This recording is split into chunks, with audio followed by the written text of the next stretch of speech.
Bismillahirrahmanirrahim. Alhamdulillahi rabbil alamin. Wassalam ala ashrafil anbiya'i wal mursalin nabina Muhammadin wa ala ahlihi wa sahbihi ajma'in a'ma bad. Salam alaikum wa rahmatullahi wa barakatuh. Nous enchaînons directement avec le cours numéro 32, deuxième partie. Nous sommes toujours sur les gens du Soufa. Mais avant de parler des gens du Soufa, nous parlons des événements et des incidents de la vie à Médine lorsque le prophète sallallahu alayhi wa sallam y arrive, juste après l'Hijra.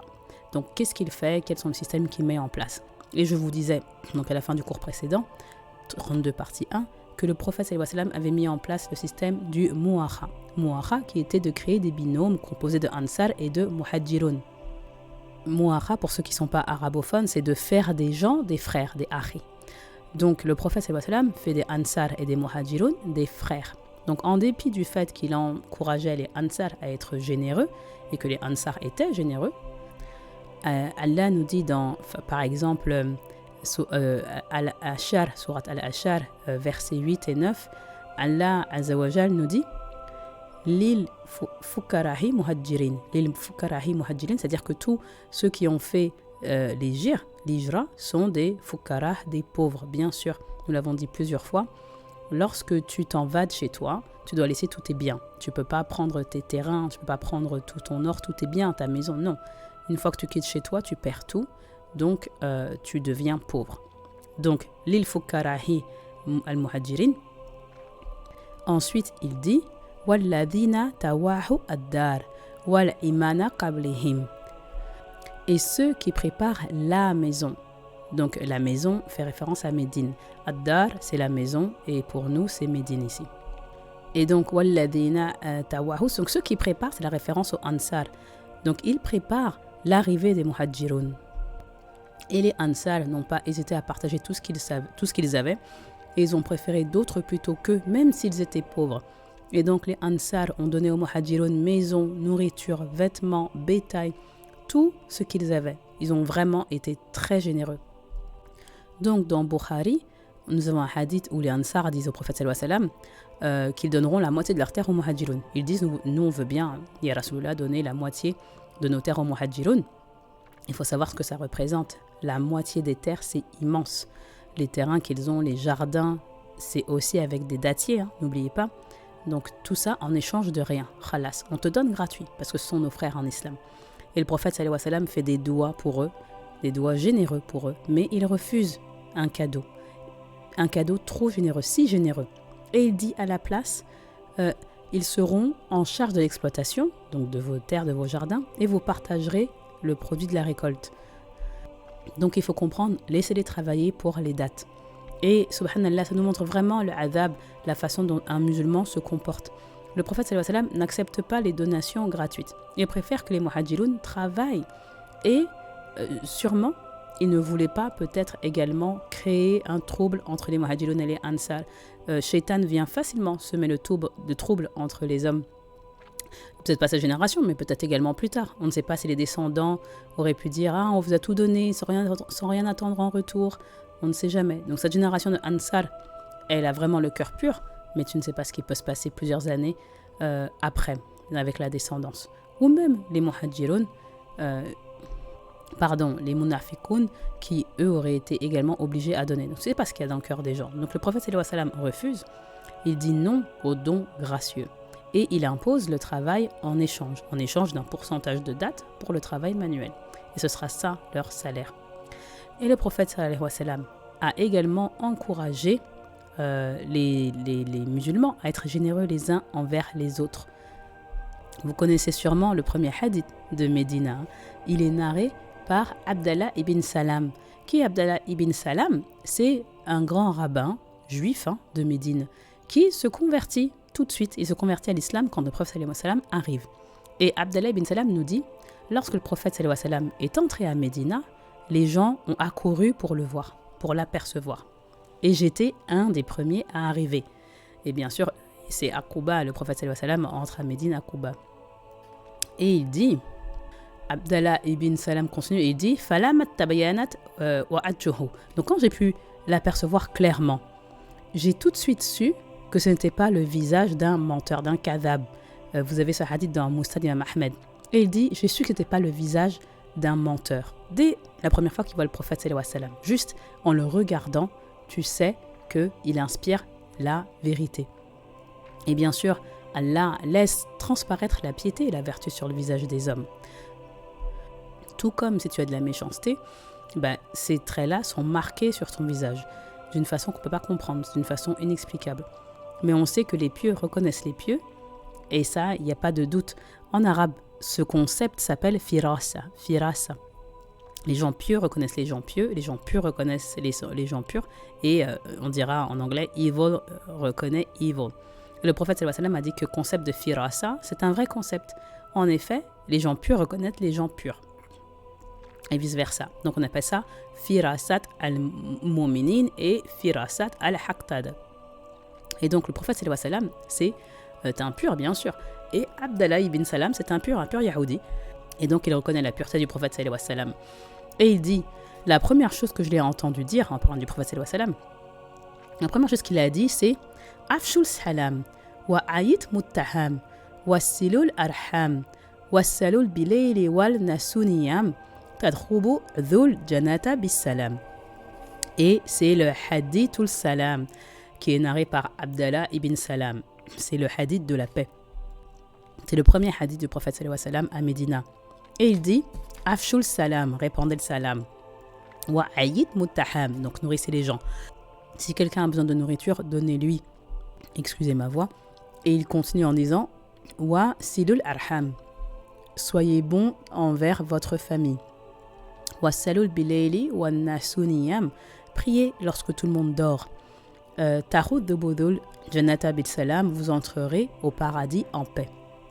Et le prophète sallallahu alayhi wa sallam encourage toujours la bonté fraternelle, la gentillesse, la générosité les uns envers les autres. Et dès le premier jour, il va encore plus loin en instituant le concept de mu'akha. Et donc, chaque muhajirun est mis en binôme avec un ansar. Et à cette époque, le partage est tel qu'ils étaient considérés comme des vrais frères, même en héritage. L'un héritait de l'autre. Et cette disposition sera plus tard abrogée par Allah Azza wa Jal, mais lorsque le mu'akhi est institué, ils deviennent vraiment des frères, à tel point qu'ils héritent l'un de l'autre. Donc si l'un mourait, le frère, entre guillemets, héritait. Et il y a eu plus de 100 paires de binômes, beaucoup plus, mais il nous reste une centaine de noms. Donc on sait pour sûr qu'il y avait au moins 100 binômes, parce qu'on a 100 noms. Mais il y en avait certainement plus, parce que certains noms se perdent avec le temps. Nous savons par exemple que Abu Bakr as-Siddiq était en binôme avec Khalid ibn Zayd. Abdurrahman ibn al-Awf était en binôme avec Saad ibn Rabiha. On sait que Salman al-Farsi était en binôme avec Abu Darda. On sait également que Jafar ibn Abi Talib était en binôme avec Mu'adh ibn Jabal. Et lorsqu'on regarde un binôme, on s'aperçoit rapidement que par leur histoire, les binômes ont beaucoup en commun. Par exemple, Khalid ibn Zayd, c'est un noble des Ansar, et Abu Bakr, vous savez qui il est. Et Saad ibn Rabiha, c'est un riche homme d'affaires. Et Abdurrahman ibn al-Awf, c'est un homme d'affaires très aisé à Makkah qui part et il arrive seulement avec sa chemise. Donc, le prophète sallallahu alayhi wa sallam, Rasulullah ne fait pas les binômes au hasard, il sait qui mettre avec qui. Et d'ailleurs, ces noms sont mentionnés dans la Sira ensemble plusieurs fois, ce qui montre que c'est une pratique prise très au sérieux. C'est pas juste je vous mets en binôme et puis chacun va de son côté. Non, non. Ils étaient vraiment frères. Et par exemple, vous avez cet incident très célèbre, vous connaissez sûrement tous, où Salman al-Farsi visite Abu Darda.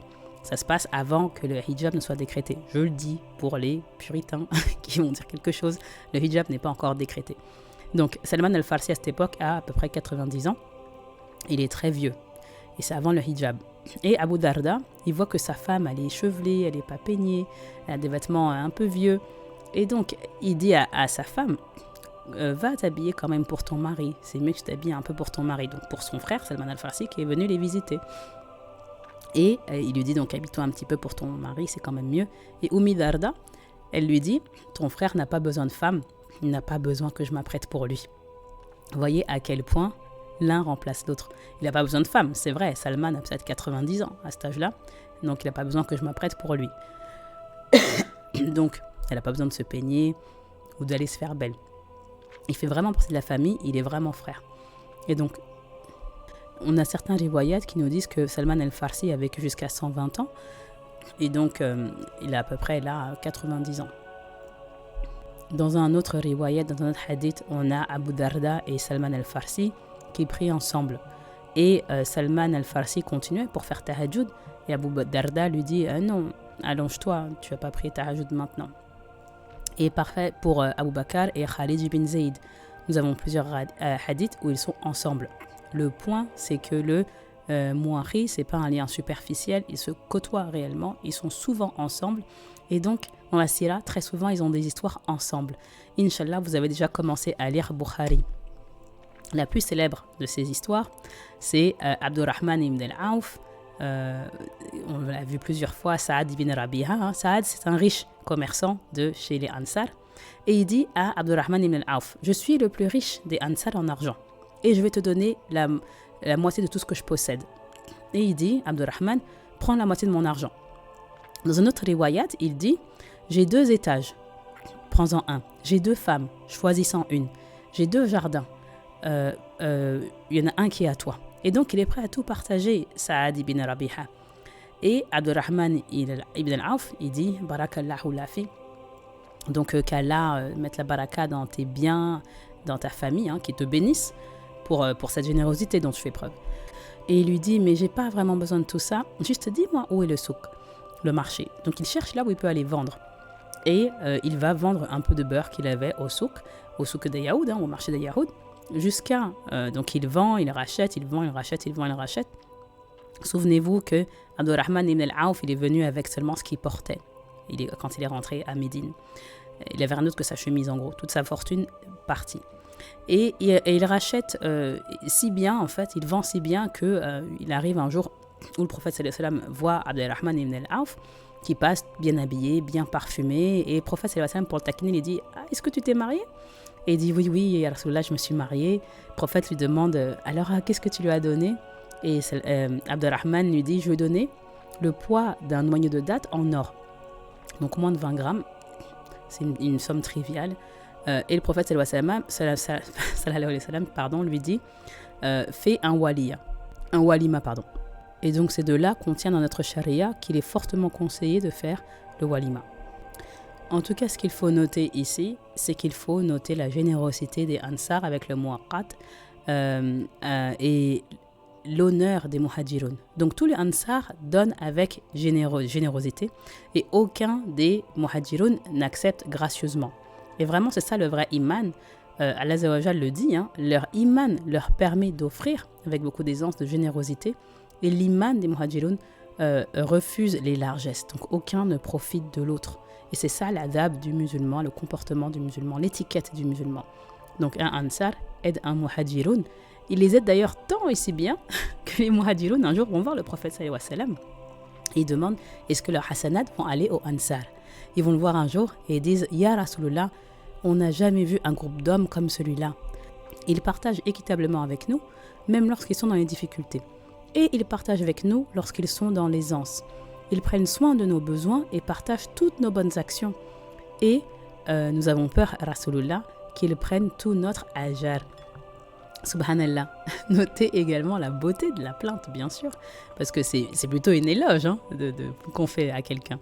Donc dans le fond, ils ont peur que leur hasanat, si durement gagné, aille aux Ansar, parce que les Ansar sont tellement généreux, ils font tellement de largesse. Et après toutes ces années de torture, de persécution, tout l'argent qu'ils ont laissé derrière à Makkah avec l'Hijra, et donc tous les problèmes liés à l'Hijra également, ils ont peur que tous leurs bienfaits soient donnés aux Ansar, parce qu'ils étaient très généreux et qu'ils s'occupaient très bien d'eux. Et donc, c'est pas contre les Ansar, mais ils ont peur pour leur propre paquet de hasanat. Et d'un côté, c'est très beau. Et le prophète sallallahu alayhi wa sallam leur dit, ne vous inquiétez pas, vous n'avez rien à craindre tant que vous faites leur éloge et que vous faites des doigts pour eux. Et à chacun ses récompenses. Et bien sûr, c'est ça l'essence de notre religion. À chacun ses bonnes actions, à chacun ses mauvaises actions, n'est-ce pas?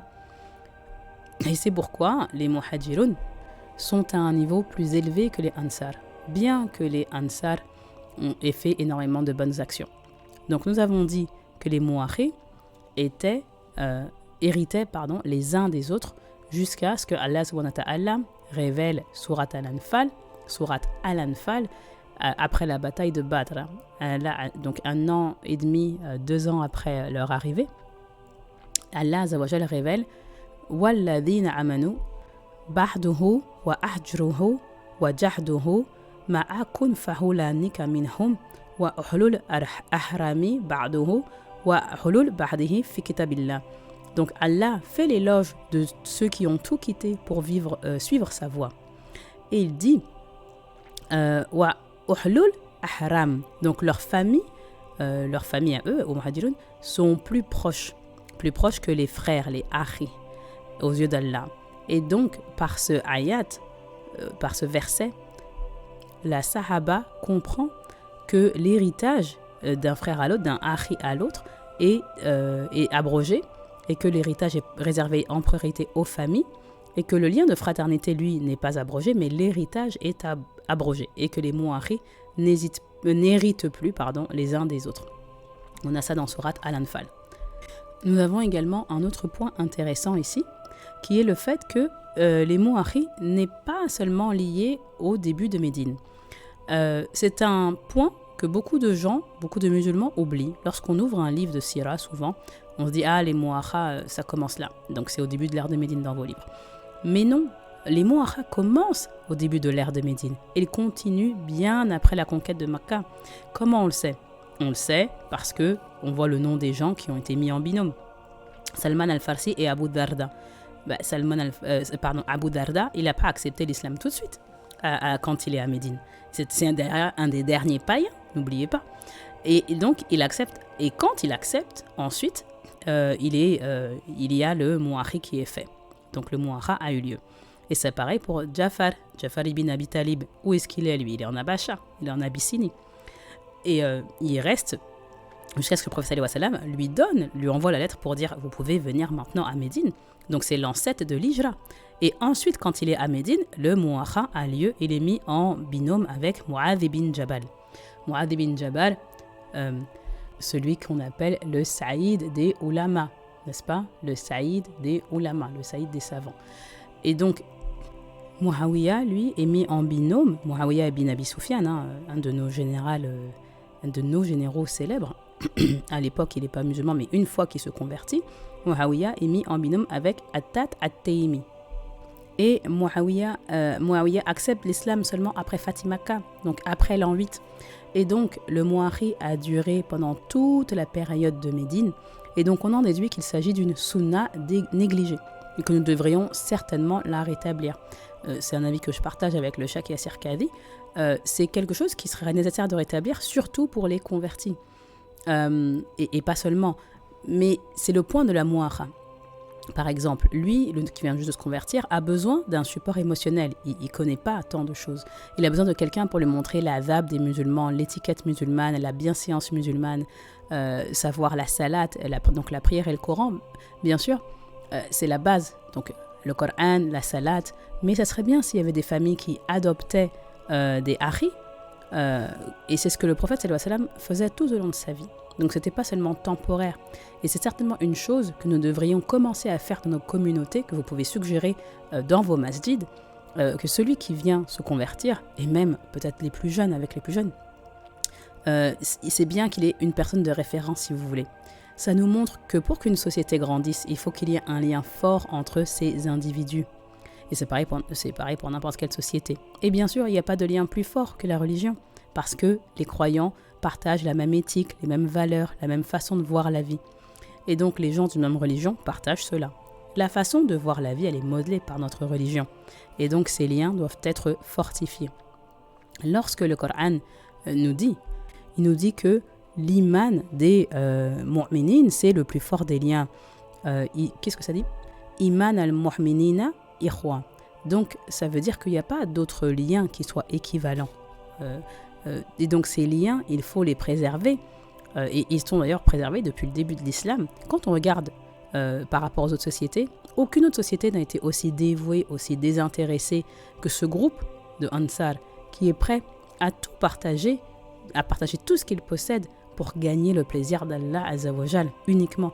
Il le fait du fond du cœur, avec bonté.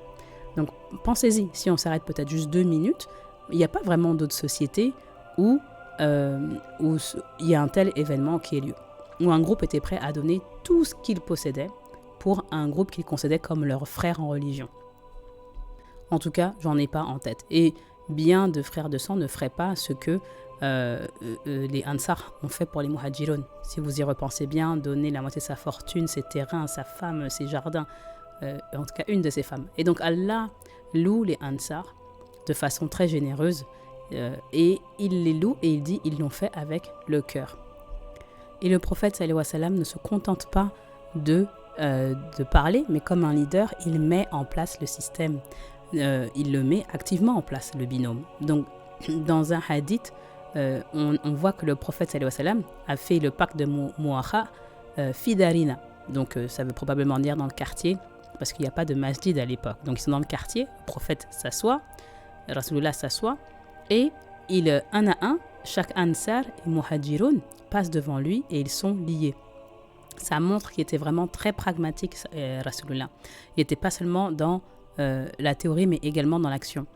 On voit également que les lois de la charia ont été révélées graduellement, pas d'un coup. Lorsque les muhajirun n'ont pas de famille à cette époque-là, après l'hijra, ils en trouvent une avec les ansar, littéralement, avec ce muahri. Et une fois que le nombre de convertis augmente, que les muhajirun créent leur propre famille, alors la loi de l'héritage et la loi de l'héritage entre muahri est abrogée. Donc pour cette génération, Allah a autorisé une charia progressive. Il l'a fait descendre d'ailleurs progressivement. On prend par exemple l'interdiction du vin, du khamar. On a 4 hayats jusqu'à l'interdiction complète. Un exemple dans nos jours, si un converti vous demande pourquoi est-ce que moi je ne peux pas appliquer graduellement cette interdiction, je sais pas, à l'alcool par exemple, la réponse est que par ijma, par consensus, tous les savants disent que une fois que tu t'es converti, une fois que tu deviens musulman, la charia s'applique à toi dans sa totalité et instantanément. La Sahaba, c'est la première société islamique, la première génération. Donc il n'y a pas de modèle ni de support pour eux. Et ça prend du temps pour qu'ils arrivent à ce niveau, au niveau requis. Donc le converti, autour de lui, a déjà une communauté, il a un système de support normalement, qui lui montre l'application de la charia. Donc il n'y a pas de dérogation ni de concession. Par exemple, pour la prière, on sait que le converti doit faire la prière tout de suite. Même s'il ne connaît pas Fatiha et même s'il ne connaît pas l'arabe, il lit dans un livre. S'il ne peut pas lire en arabe, il lit en anglais, il lit en français. Donc les lois s'appliquent instantanément et dans leur entièreté. Et même si, en tant que société, que communauté, on conseille petit à petit à un converti les changements à faire dans sa vie, pour lui, la charia s'applique automatiquement en tout cas. Un autre bénéfice qu'on dit de ce muahri, de ces binômes, c'est le statut des ansar. Et c'est pourquoi le prophète sallallahu alayhi wa sallam nous a dit « Aimer les ansar est un signe d'iman ». Dans Bukhari, le hadith nous dit « Ayatul imani hubul ansar ». Aimer les ansar est un signe d'iman. Et un signe d'hypocrisie, c'est de détester les ansar. Et donc les ansar ont reçu tellement de bénédictions. Vraiment, le prophète sallallahu alayhi wa sallam leur a dit « Si je pouvais abandonner ma lignée, je serais un ansar ». Il dit également « Si ce n'eût été à cause de l'hijra, j'aurais été un ansar ». Et il leur dit ça après Fatima Makkah. Ici, il faut comprendre, si ce n'était pas à cause du fait que je suis né à Makkah, je me considérais comme un ansar. C'est ça qu'il faut comprendre. Il leur dit également, si toute l'humanité est dans une direction et que les ansar est dans une autre direction, je suivrai les ansar. Donc le nombre de louanges dans Bukhari, dans Muslim, qui sont faites aux ansar, et Bukhari Muslim, c'est les standards de notre foi, c'est pas des livres obscurs, c'est pas des choses sombres, c'est vraiment les standards pour notre religion. Et donc ça nous donne le statut vraiment des ansar, et même si les muhajirun sont un degré au-dessus, on s'interroge quand même quel est le degré donc des muhajirun. C'est pour ça que Allah Azza wa Jalla loue les ansar, et lorsqu'il loue les ansar, il loue toujours les muhajirun avant eux. Allah Azza wa Jalla dit dans le Coran, les premiers à embrasser l'islam parmi les muhajirun et les ansar. Allah Azza wa Jalla nous dit également qu'il a étendu sa baraka sur les prophètes, les muhajirun et les ansar. À chaque fois donc qu'il est mentionné les ansar, les muhajirun sont mentionnés avant. et même dans Surat Al-Ashar, versets 8 et 9, lorsque Allah Azawajal loue les Ansar, c'est la plus grande louange accordée aux Ansar venant d'Allah, et il dit ce qui prépare sa maison. Mais le verset d'avant, il dit lil fuqara muhajirin. Donc d'abord, il commence par les muhajirin qui sont fuqara, qui sont pauvres, et ensuite il parle des Ansar. Donc la précédence, elle est toujours donnée aux muhajirun d'abord. Donc ça nous montre le niveau de chacun de ces groupes-là. Sur ce point, nous finissons le cours numéro 32, deuxième partie. Nous verrons la prochaine fois la constitution de Médine, les gens du Soufa, parce qu'on n'a pas eu le temps de le faire à ce cours-là. Nous verrons à quel point la constitution de Médine est vraiment un texte moderne pour son ère, qu'elle est l'inspiration de beaucoup d'autres constitutions par la suite, et qu'il n'y a pas vraiment d'exemple de société qui ait une constitution aussi avancée et innovante à cet instant dans le monde entier. Donc, sur ça, je vous dis Assalamu alaikum wa rahmatullahi wa barakatuh, et nous en parlerons au prochain cours. Assalamu alaikum.